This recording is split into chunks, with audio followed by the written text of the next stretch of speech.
Hello, everyone. Again, we are recording this. I'm spotlighting myself. So in the recording, you will only see me. And then I'm also going to be spotlighting those of you who are asking questions, Erin, our guest speaker.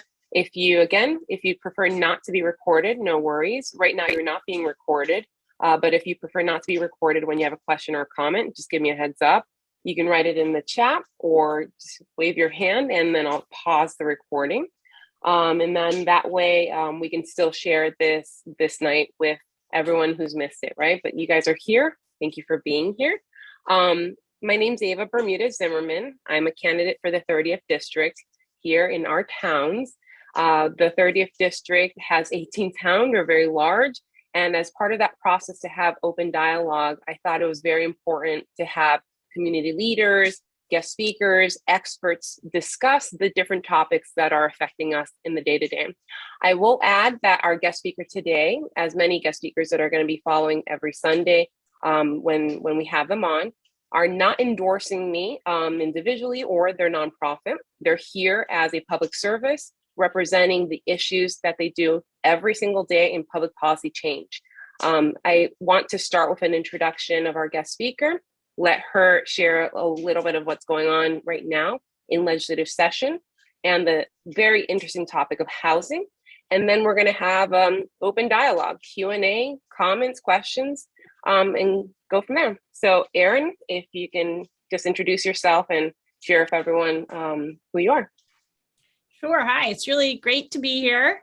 I love the part of the state you guys live in. It's one of my favorite places to go in Connecticut. I'm actually in Glastonbury, work in Hartford, and I run an organization called Open Communities Alliance, which focuses on the fact that Connecticut is one of the most segregated states in the country, but also recognizes that in order to solve this, we actually have to come up with solutions that work in towns everywhere, number one, and that a lot of the reason we're in the situation we're in is because, or it's all connected to a real lack of affordable housing we have across the state that affects all kinds of people.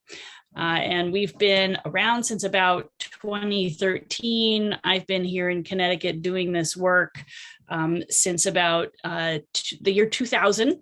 And before that, I was in Washington, D.C., where I grew up and had the real privilege of being in a sort of civil rights focused community with parents. So my mom was a public school teacher in the D.C. public schools, and my dad ran an organization called the Washington Lawyers Committee for Civil Rights for about almost 50 years. And that just meant that the conversations in our household as my siblings and I were growing up were really focused on issues of civil rights. And we also went to the DC public schools, which was a huge privilege, and doesn't mean at all that I know what it is to live in America and be Black or Latino or Asian or anything but a white woman. But it did mean that I got to have some great friends and gain a perspective that I certainly wouldn't have gained otherwise. And it's influenced the work I do in my life and how I see inequity. So I'll stop there and hand it back to you. Well, thank you for that introduction. So I guess my first question to launch off here is, in the district, and I know in preparation for today, you and I were talking about the differences between Winstead, Torrington versus a Sharon or a Kent or a New Milford, right? The district is very large. Those 18 towns span on the cusp of Fairfield County, Brookfield, all the way going deeper into hiking and beautiful woods like Cornwall, North Canaan, right? And then we have bigger city centers. If you want to start us off with maybe highlighting legislation that Open Communities Alliance is working on right now, in the general sense, and then I'll ask you some questions about what's happening with certain sections within the district. Sure, great. And that is one thing that's really interesting about the district is it's got a diversity of geography. And a diversity of issues that different parts of the district are facing. If anyone is interested in going onto our website at ctoca.org, I'm not trying to drive you to our website, but we do have a map on there that's, and I can put the link in the chat, called our opportunity map, which I opened the website and I added it in, but I'll add the opportunity link as you got it. Yeah. So it's just a combination of it's an index of a lot of different indicators. I think there are about 11 or 12 that are very much connected to outcomes for kids. So it looks at how, and of course my dog wants to go out of the room. So I'm going to let my dog out and then she'll want to come back in. So, so what these indicators tell us is sort of over the long term, how is an area going to do for kids as they grow up? And we pull together what's going on in terms of income and crime and home ownership. And it really gives us a nice clue about where communities can be investing, and then communities that maybe are in a great position to be hosting more mixed income housing, for example. The other thing our mapping includes is some, mapping with different race demographics. So if you do this for the state, you'll see, and I think we all know this, how now the dog is coming back in, how how white the area is. So that's just to give a little framing background. In terms of the legislative session this year, we have one major bill that we're focusing on, and it's House Bill 5204. And what it is really centered on is the fact that not only is Connecticut segregated, but we're also really missing about 140,000 units of housing that is affordable. And that's based on the number of families who are earning 30% of area median income. So that's about $30,000 a year for a family of four, and paying more than half of that income towards housing costs. And for each town, what we've done is we've taken that number, we've divided it into region, including the Litchfield County region by the Council of Government, and then handed it out to all the towns based on individual town factors like the median income in towns, the poverty level in towns, the grand list in the town. And there's one other factor that I'm blanking on, and I'll remember it in a minute.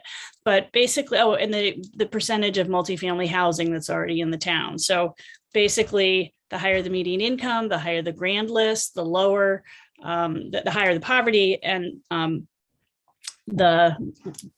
basically the way these factors work is you get more housing, sort of the more capable a town is and more better position it is to have. And by taking housing, it means it's just a goal that towns have, that they should plan and zone for additional housing. And for most of the towns in the district, it would be about 100 units over the next 10 years.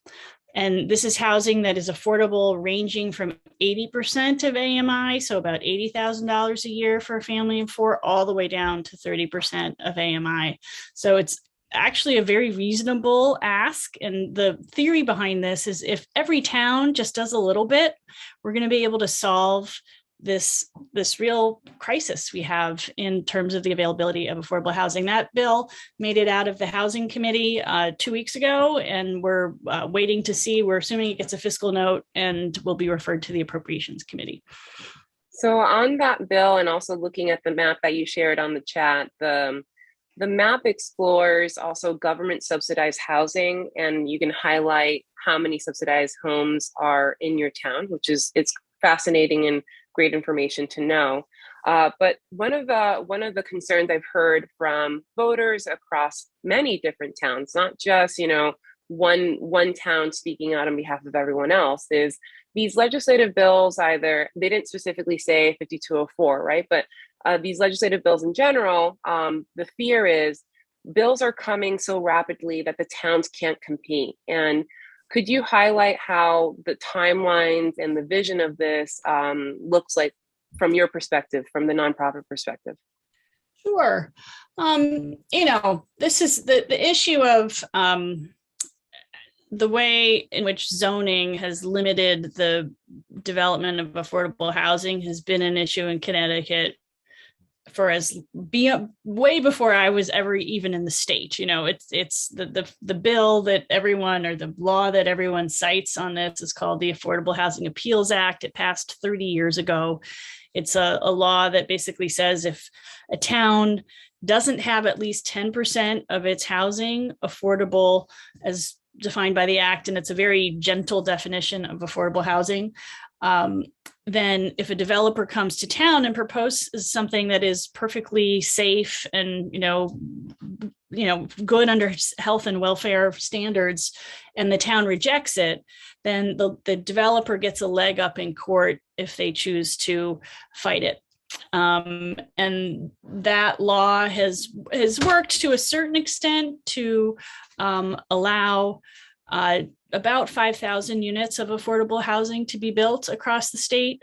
But what it hasn't done, which is something everybody hoped it would do, is inspire towns to try to get ahead of this law and plan for it themselves. And instead, what most towns do is they're very nervous about this, and they just sort of duck their heads and hope that a developer never comes to their town. And frankly, developers are probably less likely to come to your part of the state. It's just in a lot of ways not a hot market relative to the Farmingtons and the Glastonburys of Connecticut, the Simsburys. So some will come if the zoning were right. There would be some development, but it's not like developers are rushing there. So this law hasn't quite done everything that it needs to do. It needs to have some other tools. And so over the years, there have been some efforts to move this along, including last year, we first introduced this notion of the bill I was talking about, fair share housing and zoning, or planning and zoning. And so now this is the second year we have raised it. And this year we've actually brought it up in a much less detailed version. And that's on purpose because basically what it says is, let's start this thing. Let's have the state run the numbers, set out some goals, hand them out to towns, ask them to do planning and zoning, but not talk about the enforcement piece at all. Except to come up with some general recommendations that would need to be discussed with stakeholders, et cetera. And so I think to your point about whether this is coming too fast, the idea with this bill is addressing that explicitly. Like, let's slow this down. We know we need to do something. It's a dire situation. We have, inflation in housing that is skyrocketing. It's some of the highest it's been in decades. And there are people who are in really, really desperate situations. So we need to get going on this because it takes a long time, but let's do it in a way that brings in all the stakeholders and brings them along. You use a key word, which is inflation.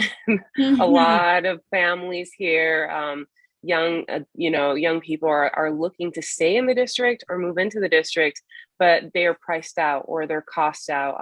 I've heard from folks in Salisbury mentioning that their teachers don't have the accessibility that they'd like to live in the district while they teach in the district. I've heard from Torrington, when having conversations with people in Torrington, that there's people moving in and we want more businesses, but what does housing look like? Also, from the perspective of those who want to retire and want a nice, safe space, the conversation of what do we do with certain buildings that are shared spaces, but are not spaces for just retired individuals. So there's so many issues in every single town that one bill can't carry forward the fix for all of them. But hopefully, it sounds to me from 5204 and other bills that are being sponsored this year that at least it's the attacking the now, saying every town should have accessibility to housing in general and support for housing and equity in that process.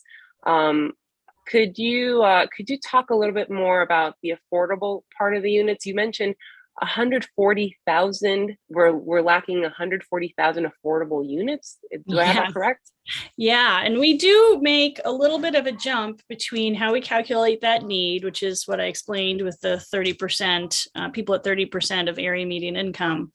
And then what we recommend is used for the type of housing that each town would be expected to plan and zone for. So the idea is not that every town has to create a part of meeting that 140 based at 30% of area median income, because if you can imagine a housing market, if you suddenly infuse it with 140,000 units of additional housing, what is it going to do to the market? It's going to bring down prices, right? So you don't actually need 140,000 units of housing at 30% of area median income. You need a whole range of new housing units, and that's going to create a domino effect through the market and have more opportunities for people at the lower end. But also for a lot of people at the lower end, we're going to need housing subsidies. There's just no way around it, or you're going to need other things to increase income. When using the word subsidy, does that necessarily mean a certain type of space? Does that mean that the subsidy is going to be exclusive for a condo versus a freestanding home?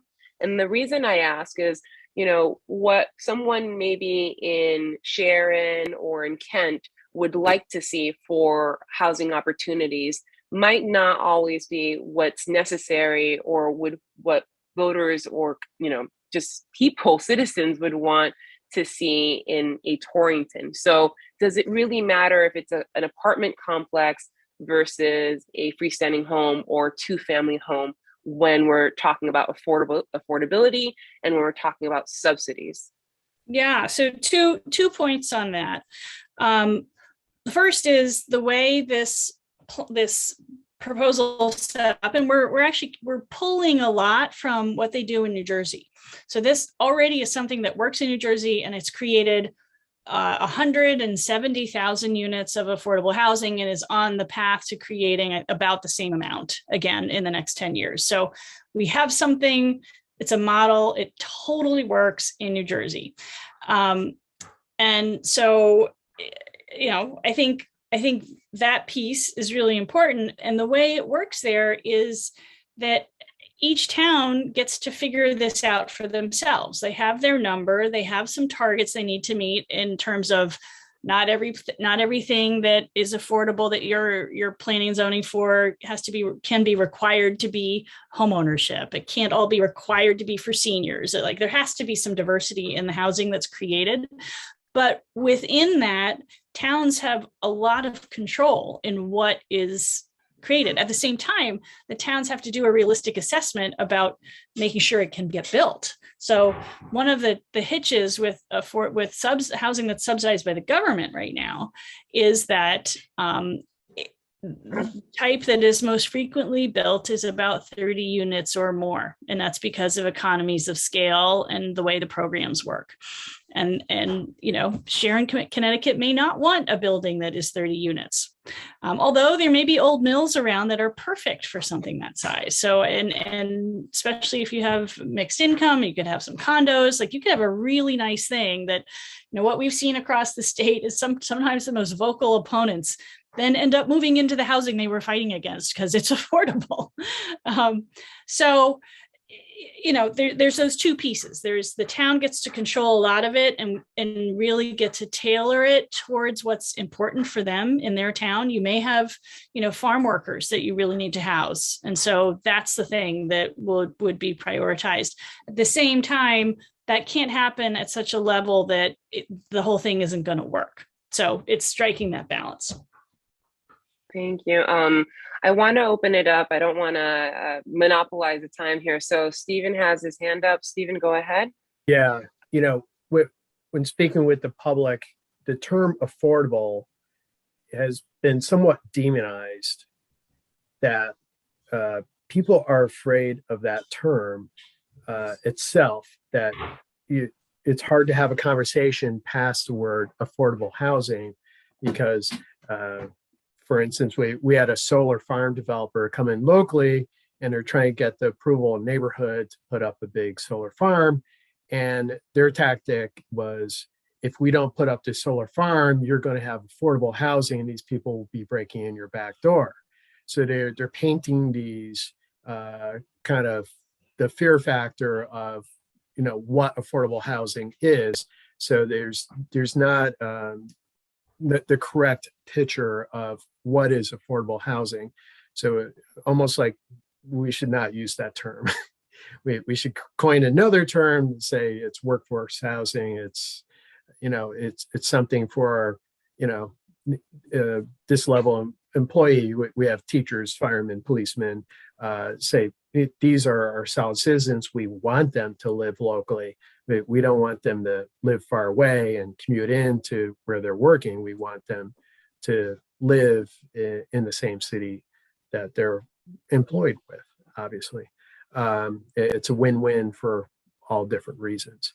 But, you know, have you encountered, you know, the term usage affordable, and is there a better tactic? Just that is, it turns out to be a non-starter to have that discussion.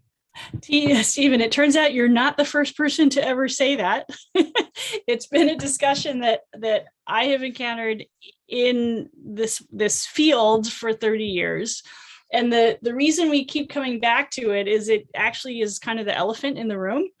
And so I've tried different things too. I've tried workforce housing. I've tried opportunity housing. I've tried mixed income housing. I use a lot of those things all the time. But ultimately, what people are worried about is affordable housing, in however they're defining it in their mind. So what we try to do is help people understand what it actually means, and that's why talking about you know, when you're talking about a family that is earning 80% of area median income, that's $80,000 a year. That's part of what's defined as affordable housing when we're talking about our proposal. Also, this notion that a family that is qualifying for a lot of what I think people think of as like affordable housing, meaning much more deeply subsidized housing, those are families that are living, that are working full-time, you know, 2 full-time minimum wage jobs.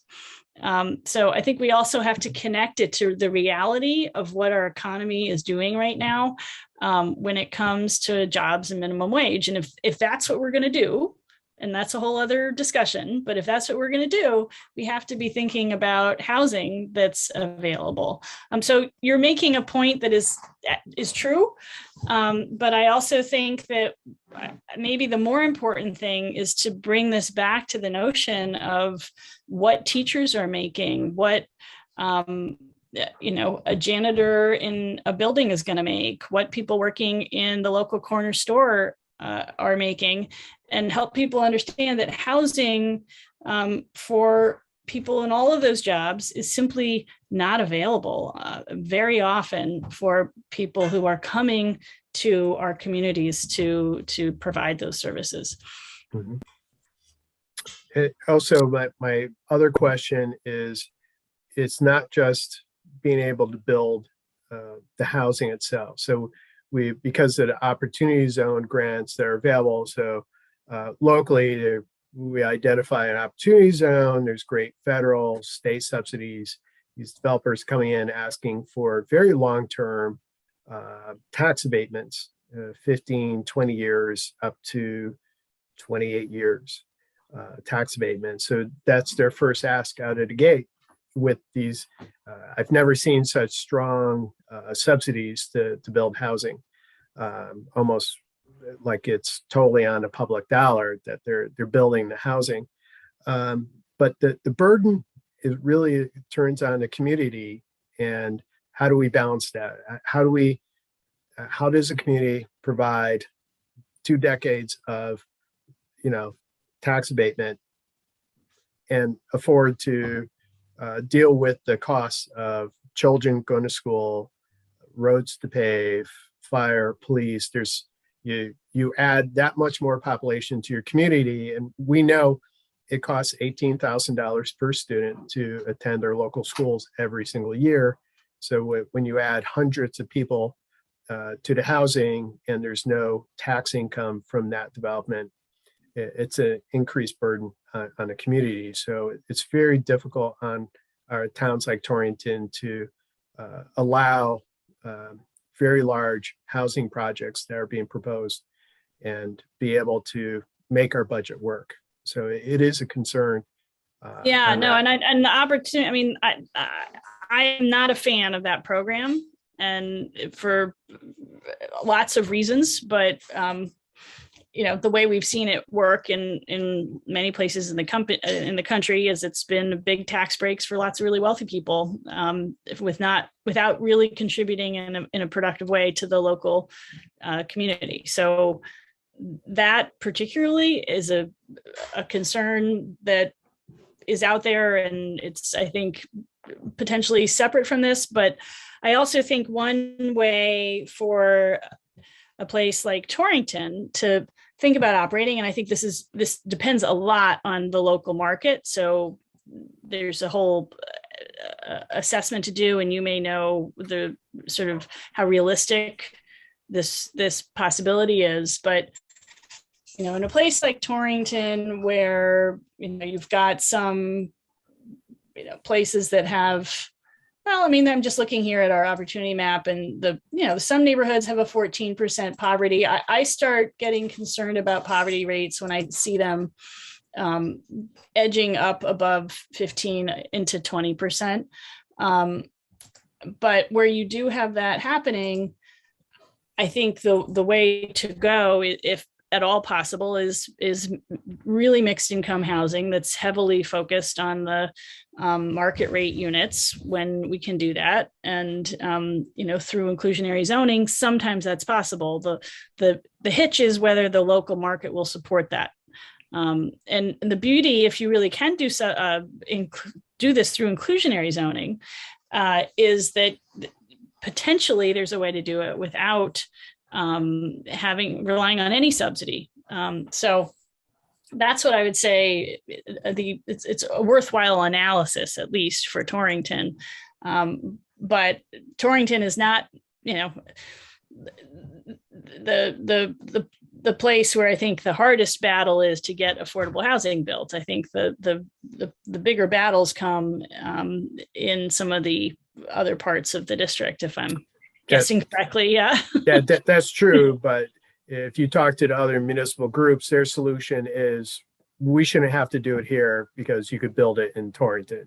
So again, Torrington takes on the burden, and it's not, we're not burden sharing throughout our whole county that way. So and that's where the fair share comes in.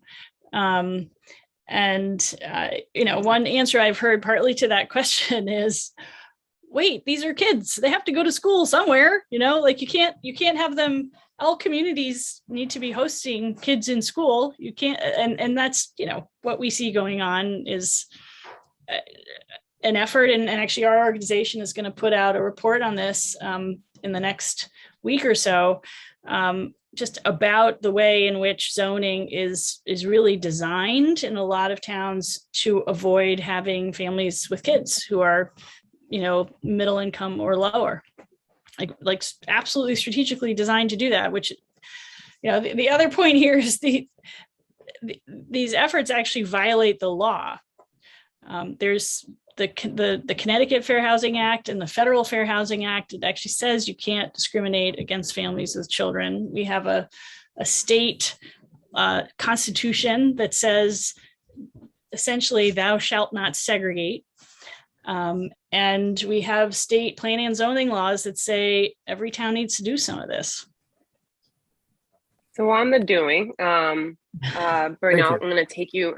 Thank you, Stephen. Bernal, I'm going to take you right after my question here, my thought, because it's right on the sharing of the burden. When it comes to money, are there conversations right now, right, on funding some of these zoning and housing bills. I know right now we're on an off year, right? The budget, in the biennium budget, we're not looking at appropriating new funds or finding new funds, right? Their appropriations has their purview of how we can allocate funding to new things. And there's the COVID crisis that is in conversation, but it's a little hard considering that the budget year is next year. With that in mind, what does funding look like with any of these projects or any of the bills, or is the expectation that the towns take that burden? Well, two things. One is there's a whole lot of money come from the federal government right now. We got to see where it goes. But we should be able to, if we're smart in Connecticut, we can use this we can leverage it to do all kinds of great things in the state. The thing is, if housing is built, it infuses all kinds of money into the economy. Not only are there more people spending more money in communities, but there's also just the boost for the economy to build the housing. We've estimated with Fair Share that it's going to be in the billions of dollars. That Connecticut is the way it's going to benefit in state and local tax revenue. So this is like a very good thing for Connecticut if we do this right. And in terms of other funding coming to this, part of this is about just simply unlocking, changing a regulation that is overly restrictive. I think of, in one of the towns we have highlighted in the past is Orange, Connecticut, where, and this is true in a lot of places, you basically have to buy, to build a house, you have to buy a lot that's the size of a football field. And if the bigger the lot you have to buy, the more expensive it is, and the less likely it is you'll be able to do starter homes. And the more a family has to spend on a big lot and a big house that they may not really want right then, the more they can't spend on saving for retirement, on getting ready to send kids to college, on buying stuff at the local store. Like, all of these things are bottling up our economy and making it harder for people. And so it's not about necessarily needing additional money. It's about simply changing the zoning in a smart way, in a thoughtful way, not just like busting things open necessarily, but having a real plan so that starter homes actually can go somewhere in town. And maybe 3 and 4 and 6 unit buildings can go somewhere in town. Maybe some 30 units can go somewhere in town. And that doesn't cost anything. And particularly in places, to Stephen's point earlier, where you have declining school enrollments and increasing school costs that are not related actually to kids, but related to things like retirement programs and pension costs and things like that, that don't change based on the number of kids you have. Those have held static. Then you're really talking about a benefit to the community overall. And it's going to be a huge positive thing. I talked to someone from Cornwall a few years ago. Maybe this is even someone on the call, I don't know. He said, the thing about Cornwall, and he lived in Cornwall, he's like, it's kind of a place where retired people go to visit their parents. And that was just his perspective, and he was making a joke, and I love Cornwall, but we got to watch out for that, right? Like, we can't have a system where we are designing things so that the families can't ever move to your town and sort of get that condo and then get that first house and then move up to a bigger house and become a part of the community. So, yeah, those are some thoughts. I'm basically most of the things that you just said. I am that person. In my 20s, I bought my condo, so excited. And the desires and dreams someone has in their 20s are not necessarily the same ones in their 30s, 40s, or 50s. So I was excited and never thought in a reality that I'd be married at that age, right, when I bought my condo. And then when I got married, The property that won was not mine because my condo was a 1-bedroom. It was okay. There's a house in Newtown. I'll move in with you. And we shared that home, and that's like the starter home, right? A 2-bedroom home in Newtown. And then when we were looking for a place to move, and all of those different things, all the details you have to take in consideration, schools, is it a good location? Is it a good neighborhood? Is there a sense of community?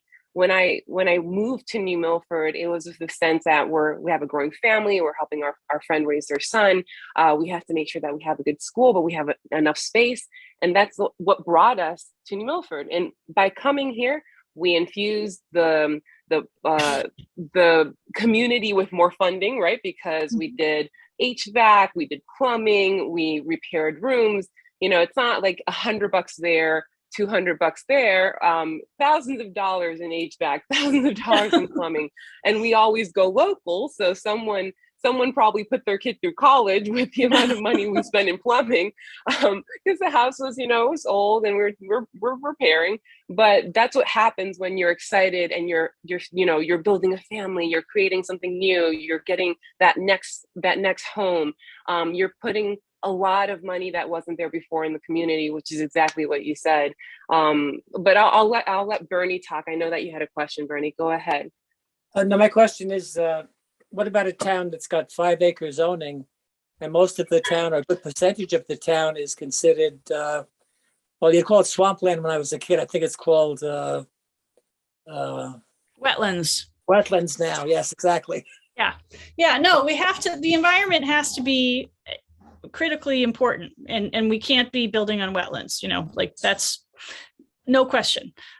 So I think it's a matter of assessing the developable land in town, also looking at where we already have housing, and in some cases, places that are, larger homes can be subdivided, and sort of really happily subdivided by the current owners. And we just have to be strategic about it. So, I think the environment is critically important. We certainly don't want to endanger anything. But what we have now is a process that in zoning that inspires sprawl, right? I mean, what we're looking at is we have lots of places that are not zoning for that denser housing that really saves the environment and avoids the wetlands, but it really pushes against that in a pretty major way.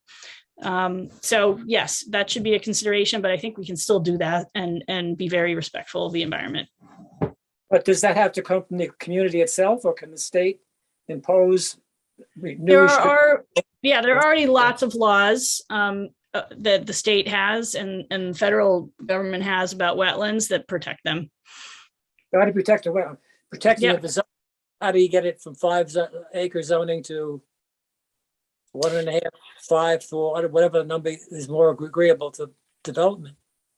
Yeah, no, that's a combination of looking at the environmental considerations, and then looking at sort of other factors that make that possible. Is there, and in a lot of towns there's not sewer, but in a lot of towns there are. Can the sewer be extended? What's involved there? Is there federal money to help with that? Is there state money to help with that? And then there's something called soil-based zoning, which means rather than just saying, nope, you can't put, a 6-unit development here because, the zoning just says you can't. Instead, you do an analysis and say, okay, well, if you had what's called it's like a local septic system, it's called a community-based septic. If you had one of these systems that have made, all kinds of progress and developed over even the last 5 years, if you had one of these community-based septic systems, given the kind of soil you have here, could you put in a 6-unit, little garden apartment building? And often the answer is yes. And so I think we need to be thinking about some of the new technology that's going to help us with that as well. But all of that change has to come through the governing body of the town. It has to come through the zoning commission. right now. Yeah, unless the state decides to be, more active on it.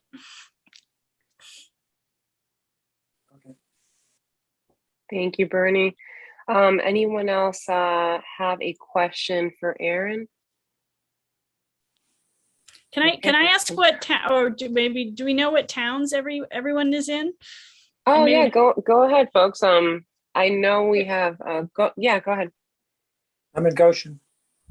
Goshen. Torrington. Could have guessed, Stephen. Goshen. Goshen. Awesome. Thank you for chiming in, folks. And then I had some of the questions that I asked you, Erin, were conversations that I had from Salisbury, conversations that I had from folks in Sharon, conversations that I had last night in Kent, and of course, conversations that I've had in Milford, just from everywhere from elderly housing to new people coming in and our town's expanding.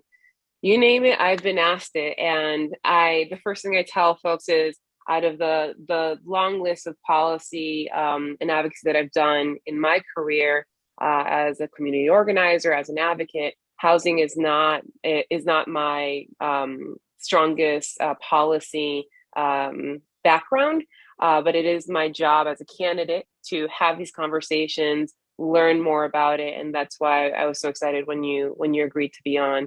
I'm taking notes, as you can see, as we're talking.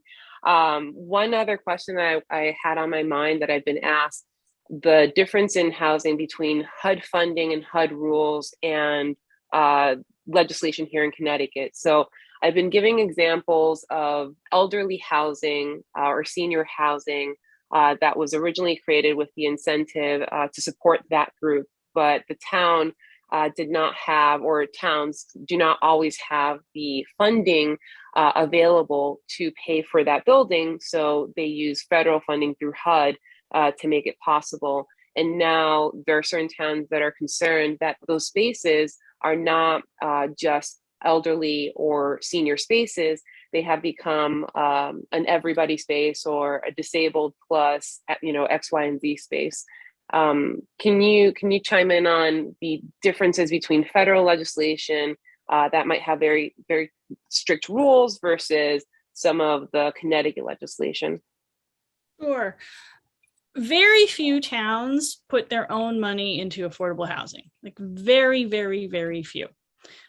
So which is a whole other reason why, if they're functionally restricted in terms of who can live there, there's some places that actually have in their zoning that if affordable housing goes in, the local folks get first dibs. And that's a real problem when you have towns that are 91, 95% white. There's even a town that has a preference for like the kids of people who live in town. So, I think it's important to understand where the money is coming from. It's either coming from the state of Connecticut, so it's all of our money, or it's coming from the US government, in which case it's all of our money. And so, those really are the two main sources. There is a program that has both, I believe, state and federal funding.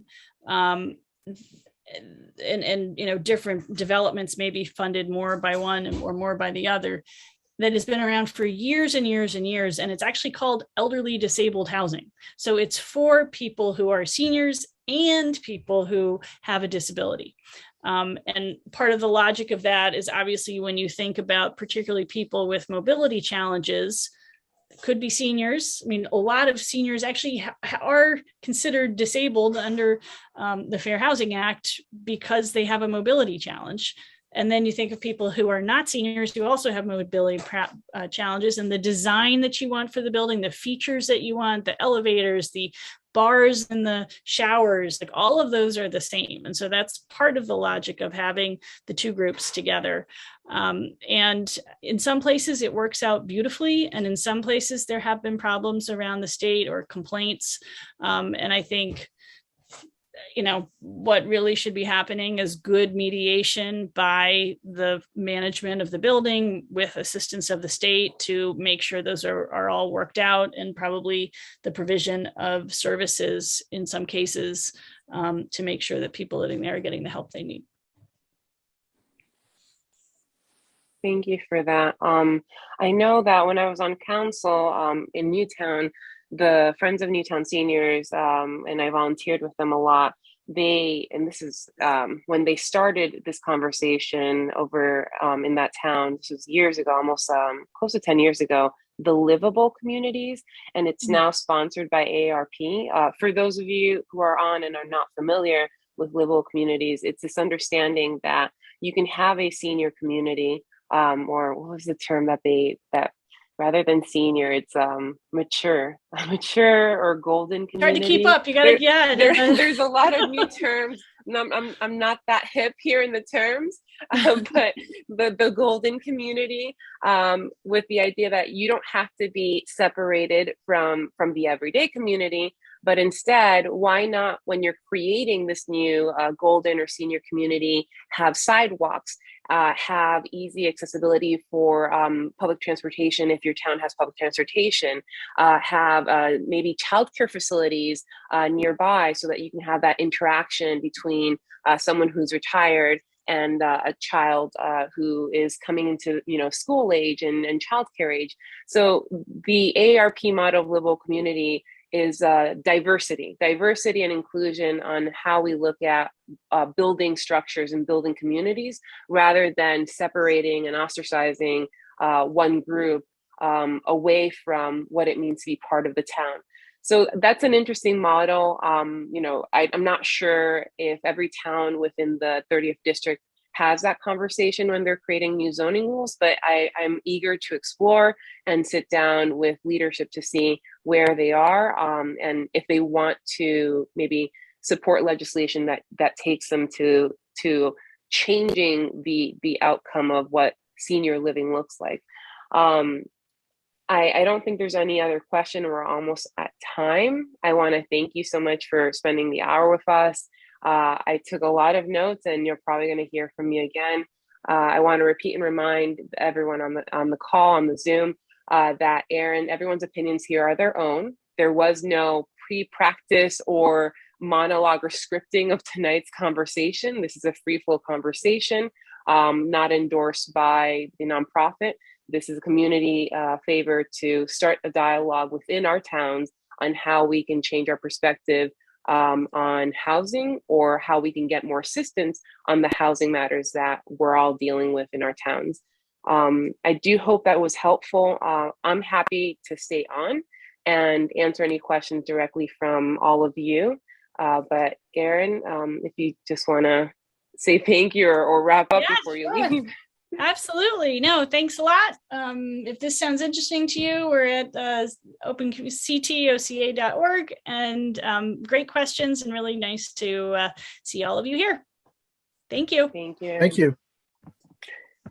Thank you very much. Very informative. Thank you. So I'm here on, we have a few minutes left.